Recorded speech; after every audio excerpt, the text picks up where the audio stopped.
4 घंटे से भजन चल रहा है मेरा बाजा ढोलक से कि मैं नेताजी को आशीर्वाद दे के जाऊंगा गुरु गोरखनाथ जी का। आपकी सरकार बनेगी बनेगी बनेगी, क्योंकि आपका श्रम संकल्प जो है ये आपका पूर्ण हो गया, ये महाकाल ने पूरा किया है।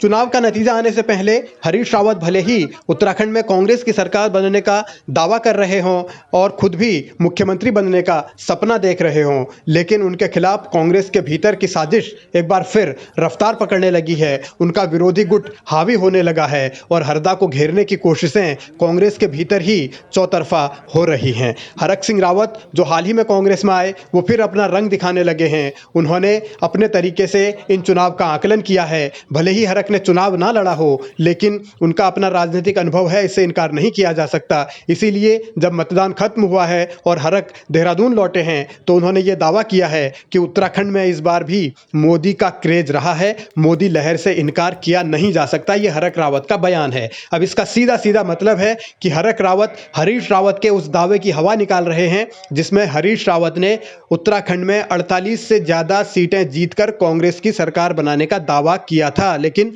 हरक को लग रहा है कि हरीश रावत का यह दावा उतना दमदार नहीं है जितना कांग्रेस के नेता सोच रहे हैं, क्योंकि मोदी का नाम लेकर उन्होंने यह हवा बनाने की कोशिश की है हरक ने कि मोदी की लहर रही, मोदी का क्रेज रहा। और खास तौर पर पहाड़ी इलाकों में भले ही स्थानीय उम्मीदवारों के खिलाफ, स्थानीय जो बीजेपी के उम्मीदवार थे उनके खिलाफ लोगों की नाराजगी रही हो, लेकिन वोटिंग के वक्त लोगों ने मोदी का चेहरा देखा, मोदी का नाम देखा और मोदी के नाम पर ही मतदान भी हुआ। तो ये चिंता अब कांग्रेस की है, क्योंकि कांग्रेस के भी कुछ नेताओं को ये लग रहा है कि महिला मतदाताओं की संख्या अगर इस बार ज्यादा है पोलिंग बूथ तक पहुंचने वालों में, तो फिर उसका इफेक्ट क्या मोदी इफेक्ट है। और हरक सिंह रावत ने उस पर अब मुहर लगाई है। वो कह रहे हैं कि मोदी के नाम पर वोट पड़े हैं। साथ में उन्होंने ये जरूर कहा है कि कांग्रेस की सरकार बनेगी, लेकिन वो 40 के आसपास सीटें ही कांग्रेस जीत पाएगी। तो हरक का यह दावा सीधे सीधे हरीश के दावे के विरोध में है, हरीश के दावे का विरोधाभासी है। और हरक सिंह रावत के इस बयान को इस मतलब से भी समझा जा सकता है कि हरक रावत जब कांग्रेस में आ रहे थे तब हरदा ने ही उनका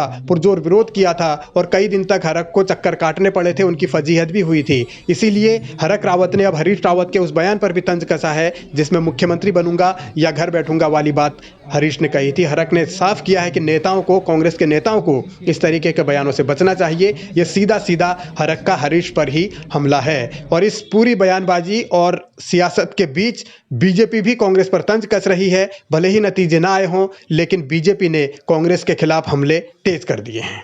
कांग्रेस शुरुआत से ही विरोधाभास में फंसी रही, चाहे वो लीडरशिप का इश्यू रहा हो, चाहे वो हरीश रावत भर से दूसरे कैंप हों, और आज भी जिस तरह से प्रीतम सिंह जी ने कहा कि यह संभव नहीं है, तो ये स्पष्ट प्रमाण दिखाई देता है इस बात का कि कांग्रेस चुनावों में जनता के साथ गलत, जनता को अविश्वास देने का जो काम किया।